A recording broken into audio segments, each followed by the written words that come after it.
What's up guys? Hey, I'm gonna let you know about all the ins and outs of the new release, BODYJAM 86, I Like It Loud. What's unique about this release is, well, there's a few things actually. The first block is really slow. It's kind of different to what we're used to. The movements have slowed down, but the workout is still there. And how that happens is by you getting to marinate into the movement. So it's all about exploring the movement, slowing it down, and just filling the music with your moves. So that's really cool and something really different and new to Jam, so check that out. And then the second block is the polar opposite. So this is real hard hitting lines, massive big beats of music, and just strong, big energy movement. So two big differences this release with the two blocks. What is also really cool is you get a bonus track 1. You get an extra warm-up track, so that's really cool. Check that one out as well.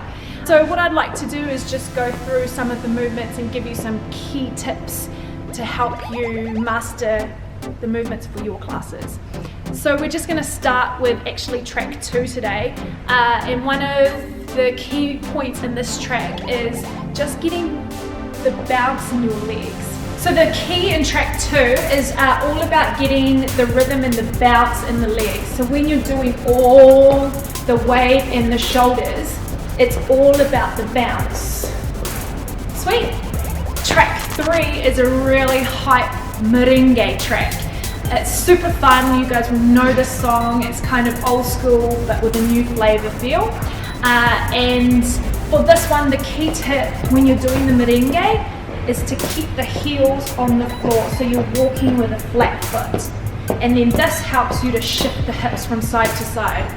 So check the difference. There's toe heel, flat foot, so heels on the ground. That's the key for that track. So in the first block, our hip hop block, the first key movement I'm going to take you through today is the afro. And you may think, well, we've done that plenty of times before, but this one's a little bit different. So we start with the afro, but then we turn, face the back, and then come back to the front. Here's the key. The arms go out, front, and it's always our left arm, out, front. So our left arm always goes forward. When you're coaching this in your class, really be clear about what they're doing with the arms. Why? Because you're turning away from them and they are turning away from you, so they can't physically see what it is that you're doing. So just keep the cues really simple, really clear, so that they're successful in that movement.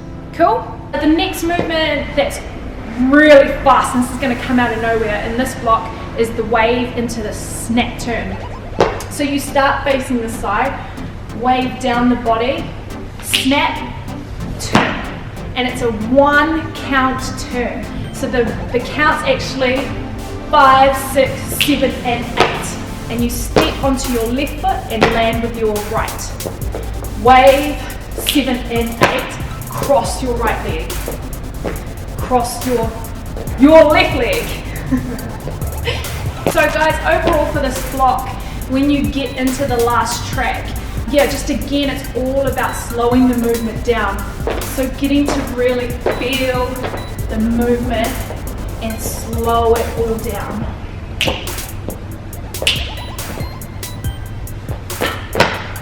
Sweet. All right, block 2, we see the bicycle move come back, which we've done a couple of times before, and I think we've called it the swagging crab, something along those lines anyway.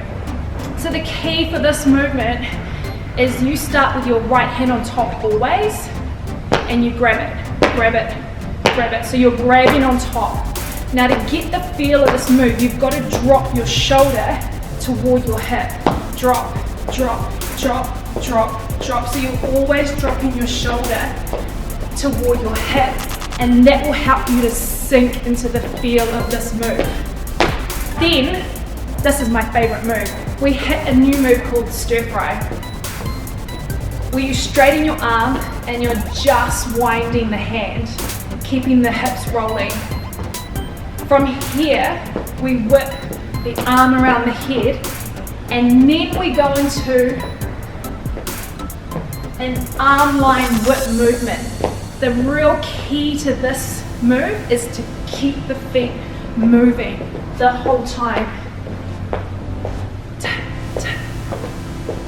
And that will help you be successful to get into the drop and finish that move off. So what's also cool about this second block is that we actually start by learning the stir fry, and the stir fry move becomes the last move in this routine.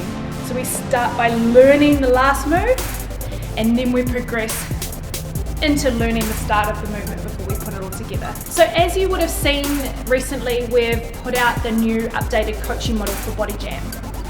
Really, really awesome if you can go back and look over this and just get on top of what this looks like. But just to give you a bit of an overview of where this is sitting right now, what we've done is really broken down layer 1 coaching and given you lots of different tools to use so that it's not all the same sort of cues coming out throughout the class. There's the opportunity to just show the movement without saying anything.